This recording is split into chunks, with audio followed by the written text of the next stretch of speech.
Nós estamos falando sobre Gálatas. Gálatas é uma carta pequena de Paulo, onde Paulo ele censura aquele povo porque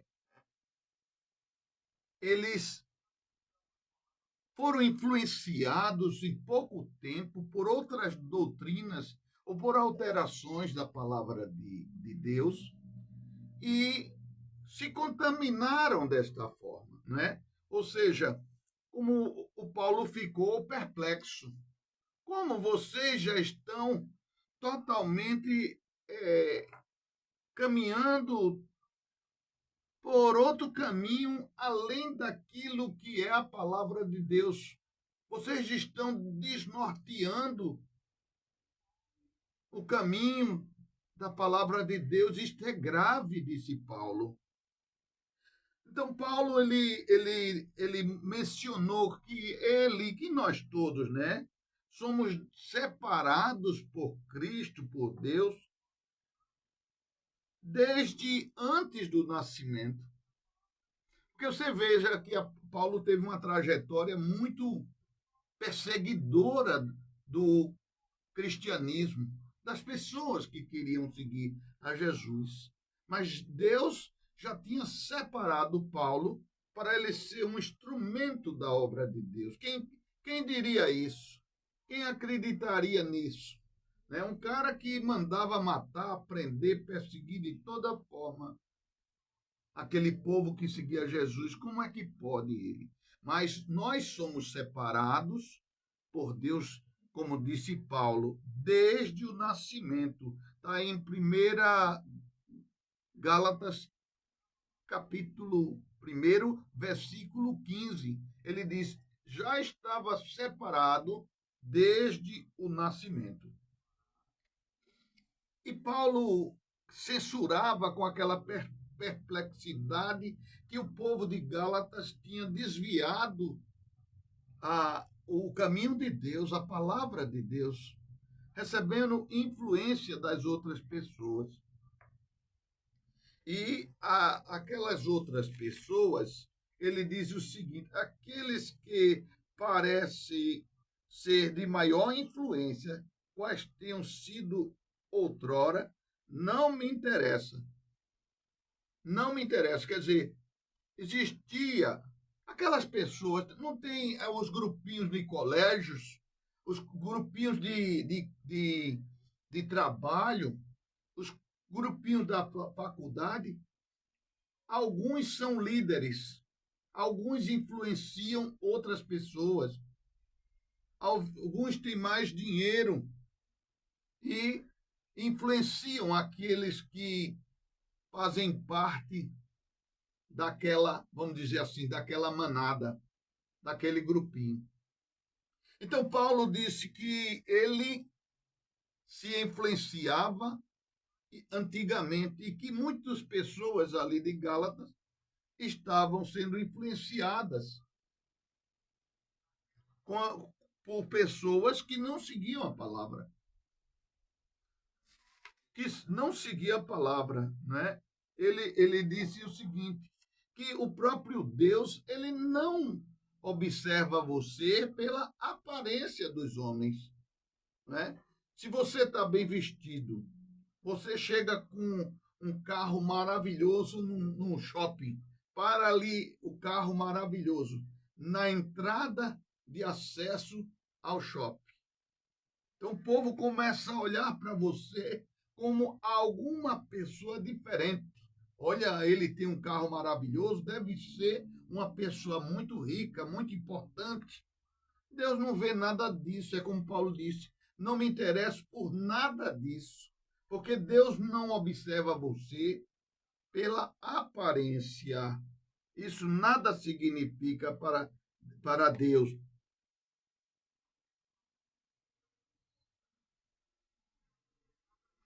Porque ele disse: tudo isso nada me acrescenta.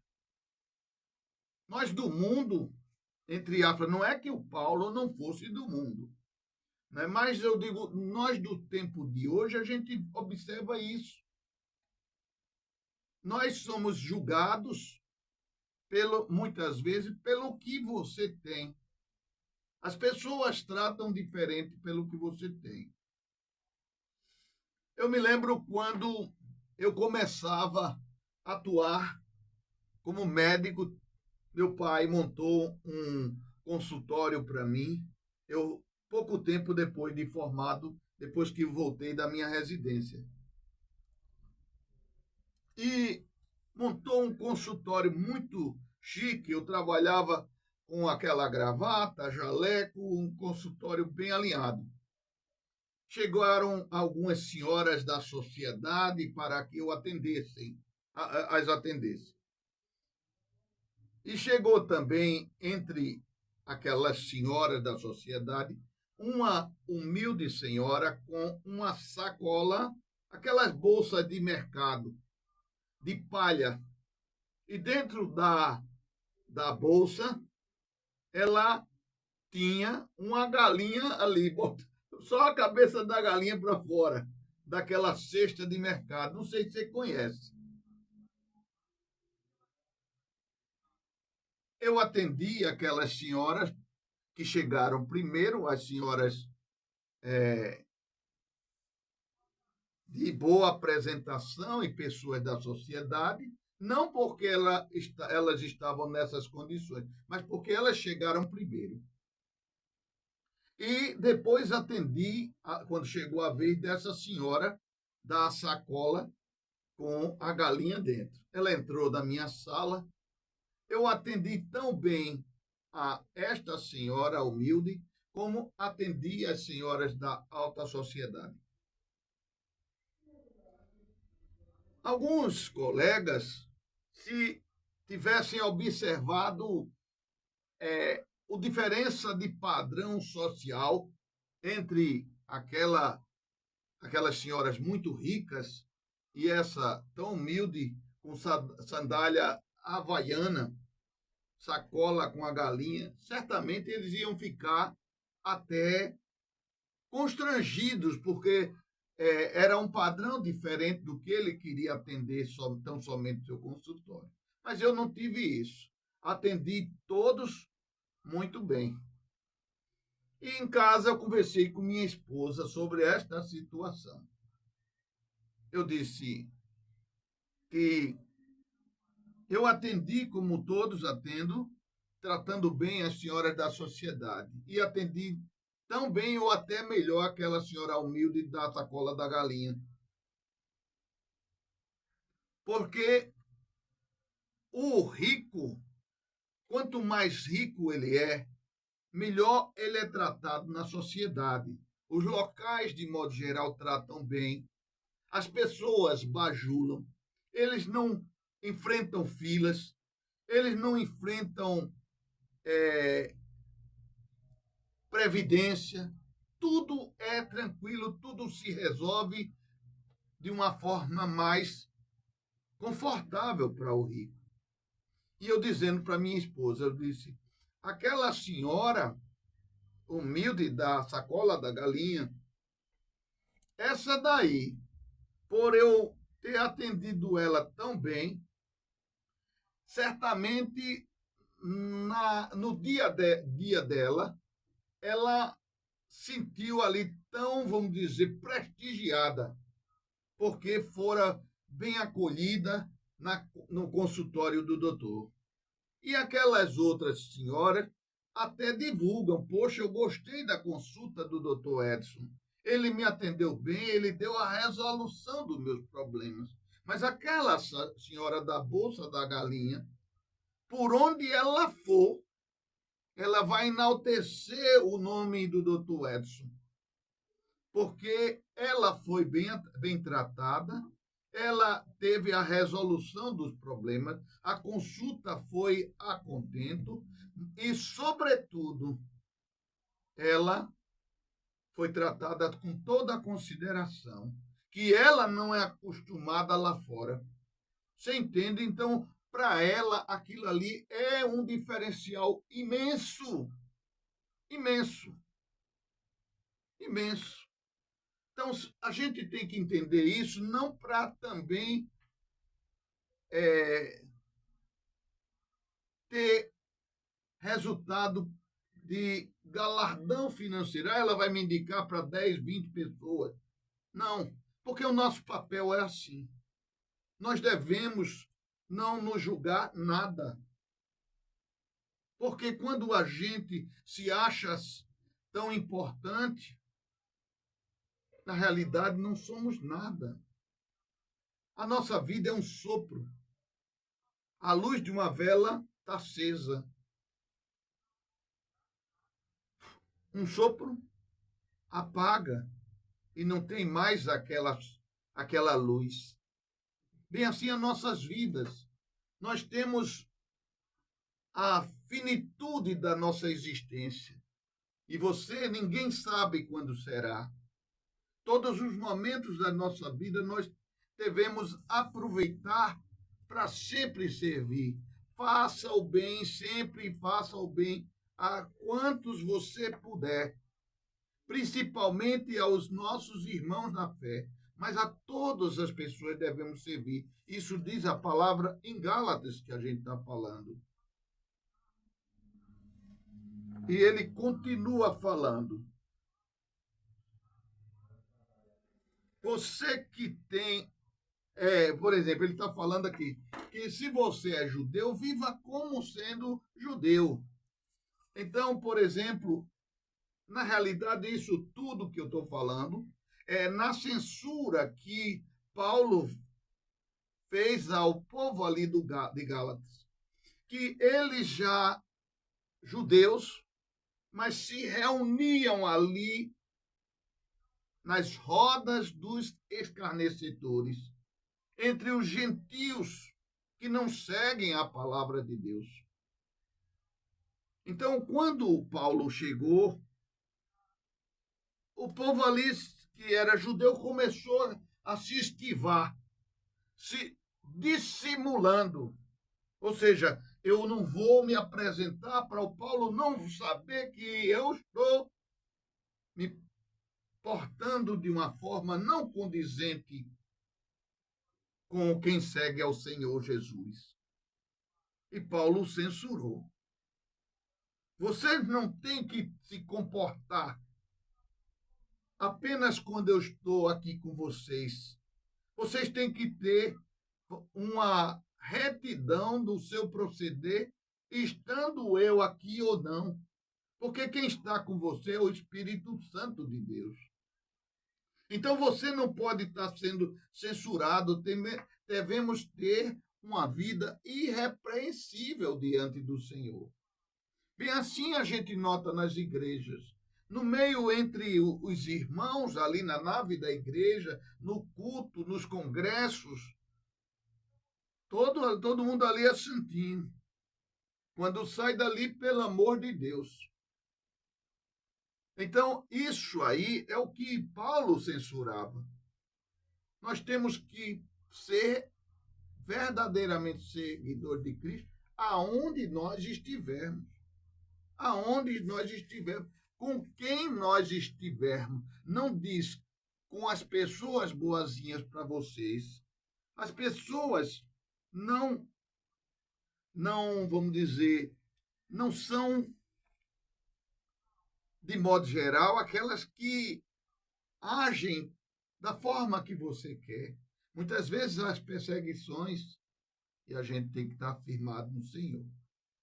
Aí Paulo também censurava aquele povo que estava ali reunido em Gálatas. Vocês agem como se fossem circuncidados. Hoje a nossa circuncisão é no espírito, é no nosso coração.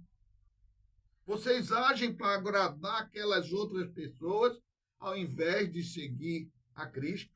E também hoje, nos tempos de hoje, a gente vê a mesma situação. Tem igrejas evangélicas que tem o lencinho. O lencinho, R$100 para fazer o milagre. Tem que passar por esse portal para receber o milagre. Tem que comprar esse frasquinho de óleo que veio de Israel para ser o seu milagre. Isso aí é você negar o sacrifício de Jesus. Porque a circuncisão e a incircuncisão também não é nada. Nós somos alcançados pelo Espírito de Deus em nosso coração. Quando os irmãos, sobretudo aqueles pastores, agem instruindo o povo de uma forma errada, totalmente errada, que não é condizente com esse evangelho de Cristo. Você comprar o lencinho, esse lencinho é milagroso. Você comprar esse pequeno frasquinho de óleo, é de Israel. Essa garrafa de água que veio de Israel, você está blasfemando a palavra de Deus. Você está desconsiderando o sacrifício de Jesus. Porque você agindo assim, você está semeando a circuncisão. Isso não é nada para Cristo, porque nós somos circuncidados no coração, no espírito. E quando você prega que você só pode ser salvo por este lencinho, você está desconsiderando o sacrifício de Jesus. Não é? E agindo assim, é como diz, você está semeando um fermento ruim que leveda toda a massa. Ou seja, você está levando aquelas pessoas que ainda não estão bem firmadas na fé, que não conhecem plenamente a palavra de Deus, a seguirem o mesmo caminho errado. Então, é muito sério isso, meu irmão. Sobretudo para você que tem a responsabilidade de levar esta palavra. Esta palavra tem que ser legítima, não pode ser circunstancial, não pode ser adaptada para trazer lucro para o seu bolso ou para a sua igreja. É necessário que as igrejas, que os pastores vivam pelos dinheiros das igrejas também, porque isso é legítimo, está na palavra, no Coríntios 9, fala sobre isso. Mas você tem que verdadeiramente estar em Cristo. E ele continuou, nós devemos semear os frutos do Espírito: amor, alegria, paz, longanimidade, fidelidade, mansidão, domínio próprio. Porque muitas pessoas ainda agem nos frutos da carne. Esses frutos da carne, eles levam à morte espiritual. Afasta de Deus. Quais são? Bebedice, bebedeira. O cara se junta ali nas rodas dos amigos, dos tolos, dos falsos amigos, porque a cachaça, a bebida só leva a desentendimento. As pessoas muitas vezes se julgam sábios porque estão ali nas rodinhas dos escarnecedores. Mas, meu Deus do céu, então os que prostituição, bebida, inveja e tantos outros frutos. Deixa eu ver aqui, porque são muito. Ira, contenda, são tantos os frutos das obras da carne: prostituição, impureza, idolatria, feitiçaria, inimizade, iras, discórdia, inveja, bebedice, glutonaria, comer bastante. Em suma, nós devemos realmente seguir esta palavra na exatidão. Então, agradeço muito a você que está aqui no YouTube, nos seguindo. Faça o seu joinha, ative o sininho e se inscreva no canal, faça seu comentário. Isso é muito importante para incentivar todos nós. Quiser ser um ofertante do Sistema Gael de Comunicação, que leva a palavra de Deus, a chave do Pix é 829 9143 72